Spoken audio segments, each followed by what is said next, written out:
Hi dudes. Right, cold start. This is the Friday the something of this January. -5 last night. It's warmed up to -4 or 3.9 according to that. So we'll have a quick cold start. Popped the cover on last night to keep its nose warm. So we'll get it fired up. This is the electric heater, which is getting rid of all the frost from the windows. This here is the reason we have a floor before.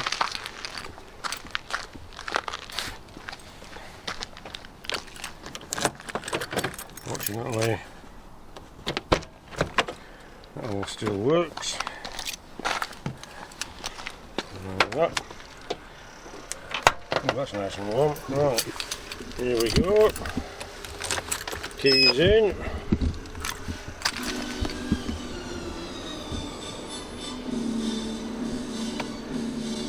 Cue dramatic music and oh, that was slow. And we're pulling 15.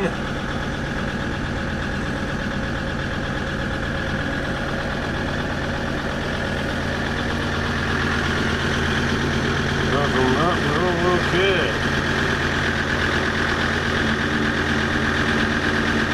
Let that tick over for a minute while I just disconnect the wires from the heater. This wire, this extension goes to an outside socket similar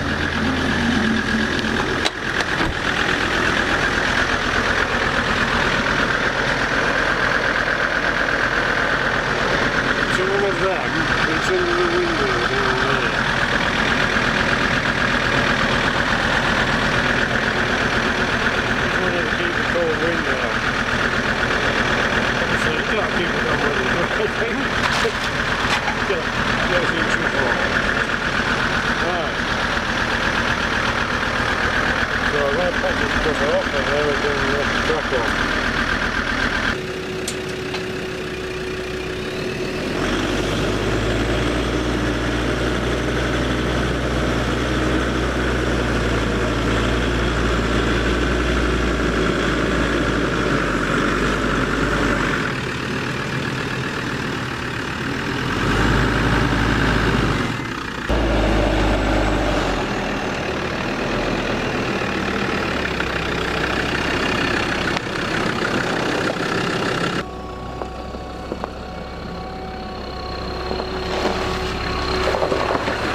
So, this is Jugs 2.5 TD5 Land Rover Discovery Series 2.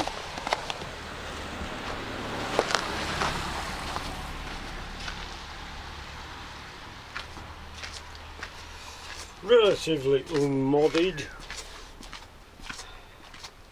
I spent too much on repairing stuff rather than putting new stuff on. I did the mud flaps, the big one down there. Of course we've had the usual rusty problems.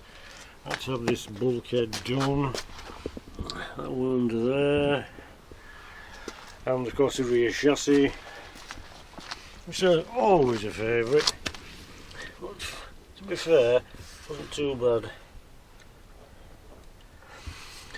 And the other side's okay.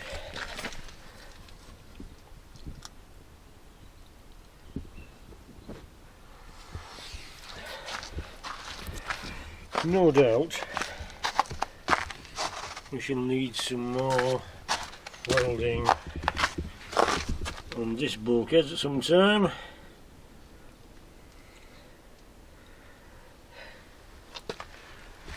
And of course I need to do something with this blooming front bumper because it's rubbish, especially for the new season.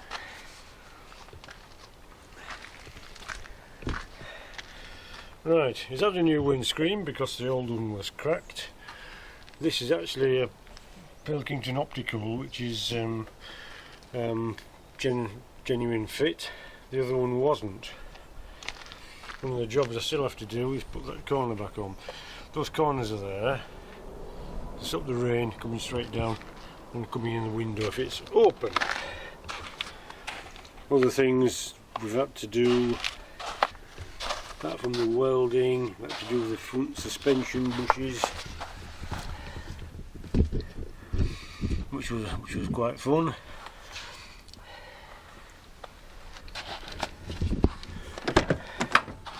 No, it's an ES, by the way, is jugs, which means you get the Alcantara skin, leather, 6 CD changer, which is under the seat.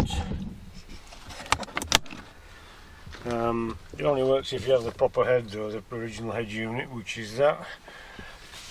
It's got the 7 seats.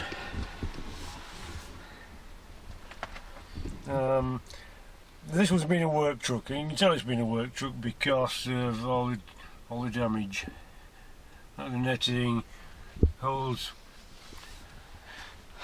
in seats, holes in the doors, all that kind of thing. Just general repair.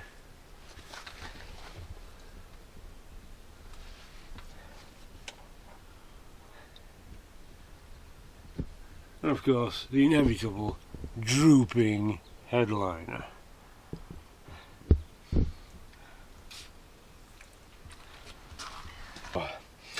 Flipping heck, it's warmed up a bit, but it was -5 last night. You've seen the cold start. Right, the reason that I came by having a 4x4, or in this particular case a Land Rover Discovery 2, Series 2, TD5, is because it's quite simple. I had to get to work. Now, as you can see, the reason for having to get to work, of course, was money, which was minimum wage, I might add. But the worst bit was actually just getting out of the drive. It doesn't come up well on camera, but it's quite steep.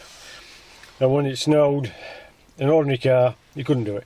You had to dig it all out, put some salt down, and you could get to work. And that's not what you wanted to do at 5:15 on a cold, frosty morning. I didn't like it anyway, but then in 2010 I had a funny turn. Got pericarditis, which is you just call it dropsy, but what it means is that the heart and the lungs, which actually sit in little sacs, fill up with fluid, which is a massive overreaction to some kind of infection. So it just fills up with fluid. Then it puts it in a bag, it squeezes the heart until it stops. And that's what was happening to me. Fortunately, the doctor spotted this, so, this bloke's not right. Have him banged into hospital, and yeah, middle of the night, 2 o'clock in the morning, I'm in the bed there on the ward. There's 5 other people trying to get some sleep. There's me having the attentions of an X-ray machine, which is brought in on wheels, rattling and clanking, waking everybody up. X-ray the chest. Okay. Doctor came back half an hour later, said, "Nah, what do you want? You got a big needle in the chest, or would you like some tablets?" So I thought, I'll just have the tablets if that's okay with you. So I did, and I never stopped weighing for about 2 days. But it saved my life. It was apparently it was pretty close. I didn't realise how close it was, but it was pretty close. So after that, then the arthritis kicked off, so shoveling snow to get to work was a no-no. So I thought, okay, in that case I need something that will just drive over the top. Right, I need a 4x4. What shall we get? Straight on eBay. The first thing I looked for was a Hilux Surf. I had one a number of years ago, quite a long time ago, and that's when we did all the off-roading and the diving into mud and all that usual stuff. And it was superb. I blooming loved it to bits. We call it Chunky Monkey. It was a green 2.4 manual. and it was brilliant. I loved it to bits. Unfortunately, couldn't afford to keep it, even though it would run on 50% vegetable oil. Yeah, put the old veggie oil, and it was running 50%. Even so, I still couldn't afford to run it, so I had to go. Well, that was then, but this is now. So I had to look for any Hilux surfs. No, they're either completely rubbish, or they're very, very expensive, because people have sussed out just how good these things were. I had the second gen. If you watch 00 Garage, he's got a third gen sat in his garden with the front bumper missing. But it was great. It was strange in the fact that it was high off the ground, but you sat low in the car, so the roof line was lower. It seemed lower. It seemed lower than this, because you still had the head high, but at the same time you sat really low. Anyway, thing is, couldn't find one, so okay, what we're going to get? Didn't fancy a Defender, too rustic. Oh right, what about Disco 2 then? No, what about Disco 1? Getting old. There's probably all rock boxes. Alright, what about Disco 2? Oh, Disco 2's look nice. They've got air suspension on the back. They've got ACE, active cornering enhancement. They've got 7 seats. They've got not speaker, but a headphone connection in the back, so the rearmost extra suite passengers can have the headphones on and listen to either the radio, CD player, or the cassette player. Oh, that looks great. I think I'll have to have one of them. So I looked on eBay again, and there it was. There was Big Lollopy in champagne gold, and it's nice photos, nicely presented. It was blooming marvellous. Fell in love with it. First mistake. Second mistake, buying it. Third mistake was getting rid of it without taking off all the plethora of spares I put, thousands of pounds I put into it time before. Right, so that was it. I lost my temper. So that's it. I'm not having this pile of pretentious crap ever again. Not happening. It's okay. I still have to get to work, because work is important. Work is important because it's a work ethic. You are selling your time to an employer who wants to exchange your labour for money to me. So you have to turn up on time, you have to do a job, you have to go home on time, and so on and so on and so on and so on. That's how it is. That's the work ethic. You promise to do that, so you have to do it. Minimum wage, okay, well, that's a different story. But the point is, it's still a contract, and you have to turn up. And turning up late for the particular job I did was not really feasible. So, still needed a 4x4. So this is a few months after. I'm getting to thinking, thing is, when Lollopy was running, which wasn't very often, it was so extraordinarily useful. It was absolutely blooming great. You could put the 7-foot wardrobe wind mirrored doors in, you could put fridge freezer, all sorts. You pop seats down, there's loads of room. They're so useful. Right, let's have a look for another one then. Okay, this time a little bit different. We'll have a look at the specs rather than the vehicle itself. So there's a company near Leicestershire, and they have 4 or 5 discos. Okay, so got the numbers, got the registration numbers, and put them into the computer. There's a government website, gov.motcheck UK, and you put the registration number in, and it comes up with something similar to Car Vertical that Matt from High Peak Motors pushes. It's a similar system, but it's actually free, but you don't get as much information. You do get the mileage history, you do get the MOT history, which is what I particularly wanted. I wanted the MOT history. Put this particular number in, the MOT history, immaculate. that's the one, that's the one. Let's go down and have a look at that. Packed up some cash, off we went. What a disappointment. Yes, I looked underneath, there wasn't a drip anywhere. Everything was dry. Transfer box, gearbox, engine, there wasn't a mark. It had been looked after. However, and this is where there's a large discrepancy in the mileage, which flagged up in the MOT check. And what it seemed had happened is an old guy had it, and he'd probably sold it on, and somebody else had bought it, taken out the back seats, put some light guards on, put the roof rack on top, ladder bar on the back door, and he'd driven around the world because he'd done 42,000 miles in one chunk. 42,000 miles. So there was that, and plus this huge discrepancy in the mileage. It said 110 on the dial, but that's not what it said on the thing. So there was that. Plus there was holes everywhere, sills, bulkhead, under the wings. It was a right mess. It looked after the mechanics unfalteringly, but the rest of the body had gone to pot. So it was. I'm sorry, it was a mess. I was quite disappointed with that. But there was 4 others. So I'm going over them with a fine tooth comb.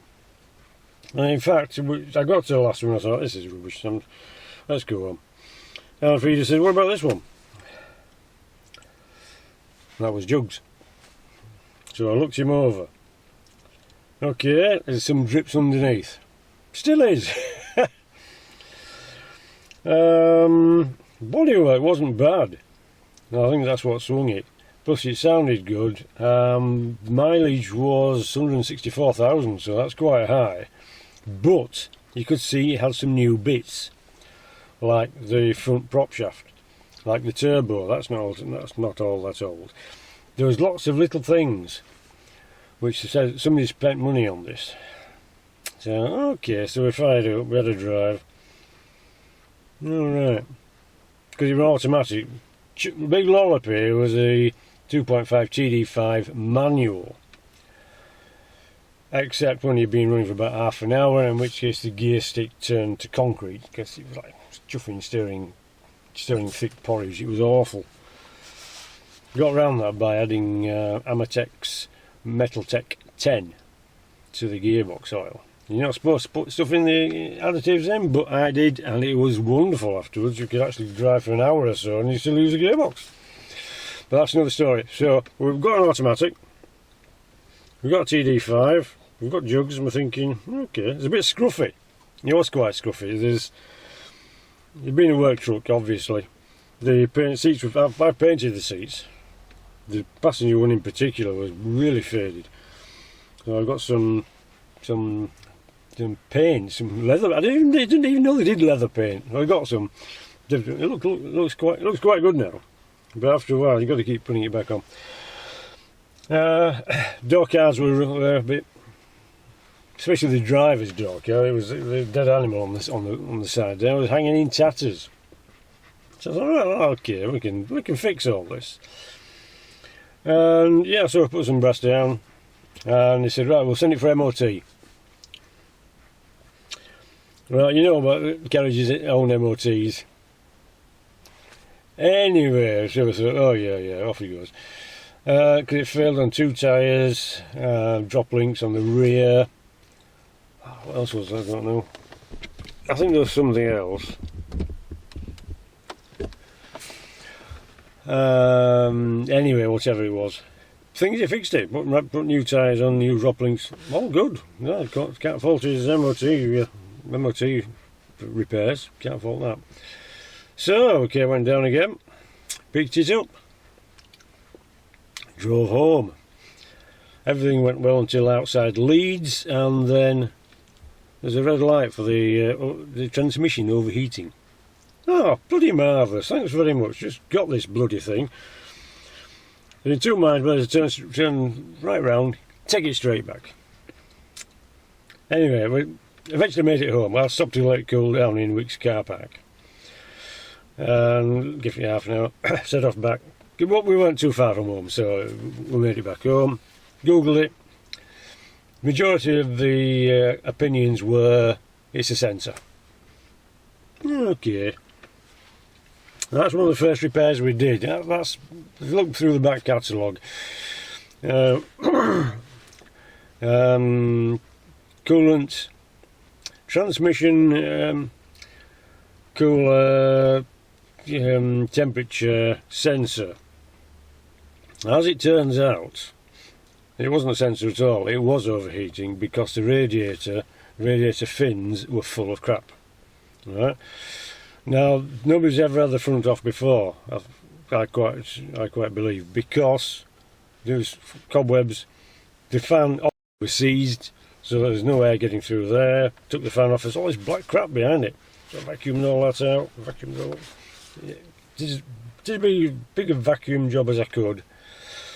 But because I was kind of stripping it out, I took it all out anyway, and we replaced the sensor. Because I bought one, gonna use it. So we did that. Put it all back. Now these Disco 2s, they have coolant pipes run from the gearbox to the finned cooler, which is under the radiator, and it's supposed to be, they just pop on, pop off. However, they're only meant to be used once. It's all about aiding manufacture. It's not about helping people repair afterwards. Just a quick tick pop, jobs are done. And if you take them off, you're supposed to replace the entire pipe. Well, that was over 100 quid a pipe. Okay. So I'll come back to that. And instead I just put some red rubber grease around the connections, popped them back on. That was 2 years ago. Been okay since. But you never know. Been okay since. So that was my first job. After that, it was quite good. There were only 2 other little issues because I hadn't reconnected the battery properly. You must have a good battery and it must be connected with clean connections. Check them all. Otherwise you get the M&S lights flashing on and it all kicks off. Because it did that afterwards. I thought, what have I done? Anyway, I squirted the XYZ switch, which is obviously underneath on the gearbox. WD-40, blathered it. Did the battery, cleaned up the terminal, popped it on, checked all the other battery connections, especially the negative earth, and reset it, and it was fine. It's never happened since. So it'll be me with the battery. Because you took all the battery out, battery in the battery box, and the ECU to get to the connections for the transmission cooler, which is a little radiator, I think, underneath the radiator proper, which is both behind the condenser for the air con, which still works. Not as cold as perhaps it could be, but it still works, even though it's holier than thou, because I had to poke holes in it because the air wasn't getting through. And ever since then, not had a problem. So that's where we are. So this is dear old Jugs. So why have I got, what old bloke, why would I want you to get the 4x4? And the answer is quite simply to get to work. That was it. That's all I had to do, was to get out the drive, down the road, to work every day. And that's all it was about. And the fact is, I suppose you fall in love with them. I certainly did with Lollopy. That's why I got ripped off, I think, so much. Because you're blind to its faults. But of course, the second one, you're wide open. In fact, I don't even like the colour, to be fair. It's blue. I much prefer the champagne gold and the silver ones. They look a lot more regal, to be fair. But that's just me. Anyway, I've ended up with the blue one. I'm not really bothered about the colour. Unless until you try and match it with the repairs you've got to do. And it doesn't. So that's where we are. That's where I've got a 4x4 to get to work. Because it's part of work anymore. I'm retired. Yeah, but I still like it. Besides, there's something about driving up the road and there's people with the BMWs and the Audis and they're all digging the drives out to get back up, and you just drive past with a smug look on your face. You're trying not to look smug, but you just are. Because for the one time of the year You've got the right vehicle in the right conditions at the right time. And yeah, that's just how it is. You just end up feeling smug. So, and that's why I still do it now, because we can just drive up to Morrison's. You can drive out the drive, you can go anywhere. It's actually easier now in the eye with frozen snow than it was in slush. But that's the reason we've got it. Not just to feel smug, but just to get around, just to carry on life. Yes, so that's why my TD5 Life, that's how I ended up with it. Basically, I had a funny turn, I couldn't shovel snow anymore, had to get to work, needed 4x4, fancied a surf, couldn't get one, ended up with a Disco 2, which was rubbish, utter pretentious nonsense. And then you get under your skin as well. You've got to watch this, it's like an addiction. So damn useful. Okay, like now. We've been taking food to people and all sorts. So that's why we've got it. And as long as I can afford to keep it, then yes, I'll keep it. Right, first, I'll say right now, they are not cheap to keep. Okay, the Fusion's cheaper, and I've got snow tyres on Cheap Heap. And I have to be fair, it's quite good in snow with the snow tyres. Ordinary tyres, rubbish. You need a set of snow tyres for winter. If you're going to be a serious motorist, you need another pair of wheels with snow tyres on. Makes all the difference. It really does. If you're not prepared to do that, catch the bus. That's my opinion. As you said, smugly with a set of winter tyres. Having said that, I'm on road tyres now. I didn't change them over. And the reason for that, so I've got a set of General Grabber 2s. Now, as you know, they no longer make General Grabber 2s, so they're few and far between. And if you do come across one, they're ridiculously expensive, so I'm not prepared to do that. So I've got 3 good ones and 1 nearly bald. So the way I figure it, it's better to have 4 decent road tyres than 3 knobblies and 1 bald one, which is going to be the weak link in the chain. It's always going to let you down. So, besides, I didn't think it'd snow, to be quite honest. I thought it'd be right, it'd be one of those warm winters. No, well, that's because I thought that if I'd have put snow tyres on, it'd be a warm winter. Never mind. So, get your proper tyres on. So, I've still got believe it or not, the Chinese. I know, yeah, for me complaining about the drift tyre of the year on Giddy Kipper, I'm riding Chinese tyres myself. Flipping heck. So that's the tyres sorted. As you probably noticed when I backed out the drive, I haven't got my knobblies on. So I'm still on the lookout. Sooner or later you might come across a General Grabber 2. 255 16s, not entirely sure. Anyway, I always keep a lookout, but if it's ridiculously expensive, forget it. Not paying a lot for one tyre. Then again, I don't want to throw away the other 3 good tyres in case I come across one. You never know. So I didn't put my snow tyres on this year, but Grabbers are good tyres. They're really tough. I've used them before. I used them on Chunky Monkey, or they were on Chunky Monkey when I got him. And in fact, I bought them for Lollopy, to a chap in Norfolk. Went down in the Vectra to pick him up. Had a weekend in Norfolk. Anyway, that's beside the point. So, running costs of a TD5. For me, 60s, middle 60s.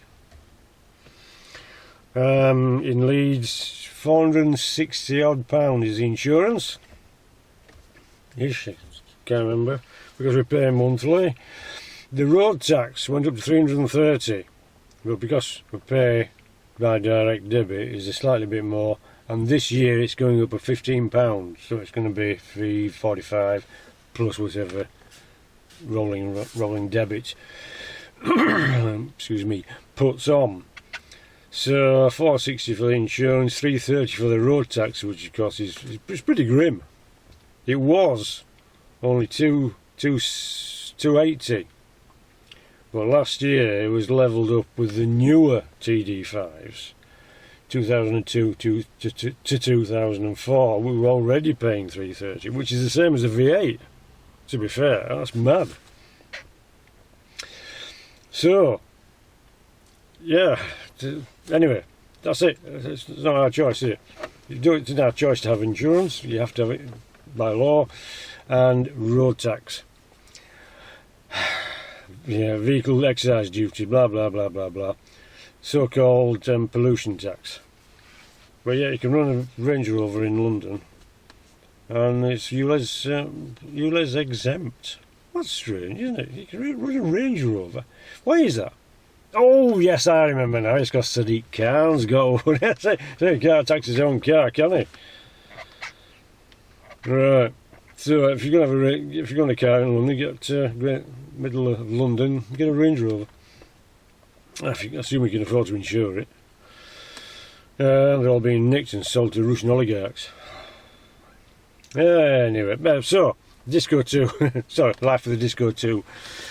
Yes, tax, insurance, and then of course you've got your fuel. Now, the best I ever got, amazingly, was 29 to the gallon, and that was on the last trip down to the Motor Museum. Generally, it's not good. It's about 21 to 22 to the gallon, and that's for the diesel. I quite like the V8s.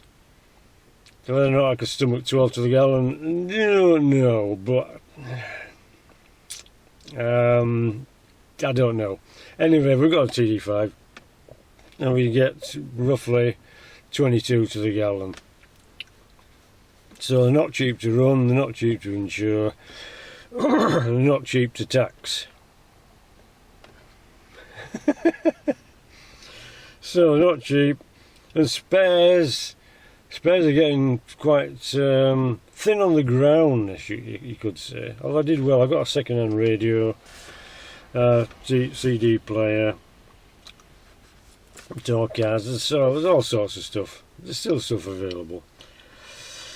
Yeah, so that's my TD5. That's why that's why I ended up with this TD5 Discovery 2. And the reason I got into YouTube was quite simple. The alternator went on Lollopy, and I couldn't find a Discovery 2 film that showed the replacement of a alternator. I thought, sorry, I'll do it myself. So I did. Quite badly, I must admit. It was quite rubbish, but that's how it started. So I thought, well, perhaps other people can benefit from my experiences. And that's how that started. Besides, it's... well, what the hell. If you're watching this, it's because you're interested in Disco 2s. And you know what it's like. Once you've got the bug, you've got to have one. You never forget your one you had. You keep thinking you're going to get another one, but you don't because you've got more sense. And they're just great. In my personal opinion, yeah, you get some problems. We just had one with the turbo boost controller. Fixed it. Alright, so we're running again. We're fine. We had problems with the MAF, which is losing power coming out of junctions. It was quite dangerous at one point. So we've got a second-hand MAF. That solves that. I had to take the diff out because I changed the oil. Big lump of metal fell out. Marvellous. Okay. Nobody wanted to do it, so I ended up doing it myself one winter. That's on film as well. It turned out the diff is actually good. In fact, very good. The bit was from the previous diff which had exploded. Perhaps taking the prop shaft with it, I don't know. So there's the prop shaft and we've got a new diff. So with lots of new bits. We're up to 191,000. I'm going to try and get up to 200,000, and then we'll go from there. So, ladies and gentlemen, boys and girls, tin pots and lids. Seagull. That's my TD5 Life. That's why I've got one. That's why I'd like to keep one for as long as I can afford to. Yeah, let's do it. Let's just keep it for as long as we can afford to. Because, alright, it rains in. There's a bloke in Blackpool filed windscreens. If he's still doing it, I don't know. FYLDE, filed. It's a district. I don't know how to pronounce it. And he does the seals. He changes the seals in the sunroofs. Now we had it done on Lollopy because we got fed up of getting a shower after it had rained. So we had it done. And it was superb. He did a great job. He got all the outside off. It was well worth. I think it was 360. Well worth it. Well worth every blooming pound spent. We drove to Blackpool. I left my car and the keys with a bloke I've never met before in a suburb in Blackpool. We went into Blackpool for a day, came back and there's my car, and it's all been done, and it was superb. If he's still doing it, I hugely recommend him, and you can do all your sunroof repairs if he's still doing it. Filed windscreens. We're going to check before I do this video, but too late, did the video first, so check for yourself. Just Google people that repair Disco 2 sunroofs, and that's the first one that came up. I can recommend him. So the thing is, we had that done on Lollopy, but everything else was crap. So this one got the same problem. It's all sealed up. I thought this one might be crap as well. So I'm not going to spend anything on it until I'm fairly confident it's going to be okay.